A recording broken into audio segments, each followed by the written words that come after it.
بسم اللہ الرحمن الرحیم۔ السلام علیکم۔ کیسے ہیں پیارے ساتھیوں آپ سب لوگ؟ امید ہے اللہ کی رحمت کے سائے میں ہوں گے۔ اللہ پاک آپ تمام لوگوں پر اپنا رحم و کرم کرے اور اللہ پاک آپ لوگوں کی تمام جائز حاجات کو پورا کرے۔ اللہ پاک آنے والے مشکل وقت سے بچائے، آمین یا رب العالمین۔ آج جو وظیفہ میں آپ کے لیے لے کر آئی ہوں، جس پریشانی کا حل میں آپ کے لیے لے کر آئی ہوں، وہ ہے نیند کی کمی کا ہونا یا نیند کا نہ آنا۔ پہلے تو ایک چھوٹی سی درخواست کہ نماز پنجگانہ قائم کریں، 5 وقت کی نماز ادا کیا کریں اور فرقہ واریت میں نہ پڑھیں۔ فرض نماز توجہ اور یکسوئی کے ساتھ ادا کیا کریں۔ اسی کے ساتھ ہم اپنا وظیفہ شروع کرتے ہیں۔ وظیفہ کچھ اس طرح بہت ہی آسان ہے، اس کے بعد ایک چھوٹا سا ٹوٹکا بھی میں آپ کو بتاؤں گی جس کے ساتھ آپ کو نیند بہت سکون سے آئے گی۔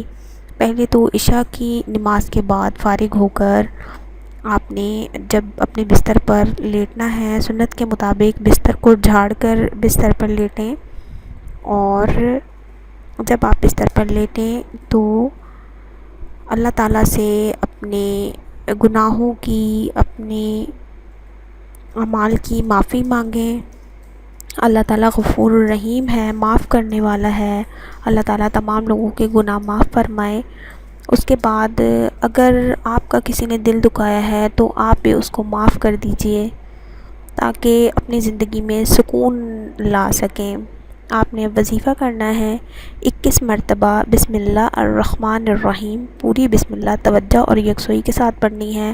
اس کے بعد آپ نے 11 مرتبہ لا الہ الا اللہ یہ پڑھنا ہے۔ کلمے کا آدھا حصہ پڑھنا ہے، لا الہ الا اللہ 11 مرتبہ توجہ کے ساتھ آنکھیں بند کر کے پڑھ کر اپنے اوپر دم کر لیں۔ انشاءاللہ تعالی نیند جو ہے وہ آپ کو سکون سے آئے گی۔ اس سے پہلے ایک چھوٹا سا ٹوٹکا کر لیں، سرسوں کے تیل کو پیروں کے تلووں کے نیچے لگا لیں، اس سے بھی نیند بہت جلدی اور پرسکون آتی ہے۔ اللہ تعالیٰ آپ کو پریشانیوں سے بچائے، اللہ تعالیٰ آپ کو پرسکون نیند عطا کرے۔ اپنی دعاؤں میں ہمیں یاد رکھیے گا۔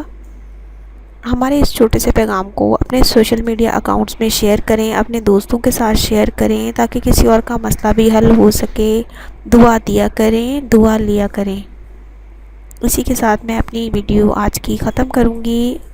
اگلی ویڈیو کے ساتھ انشاءاللہ حاضر ہوں گی، تب تک کے لیے اللہ حافظ۔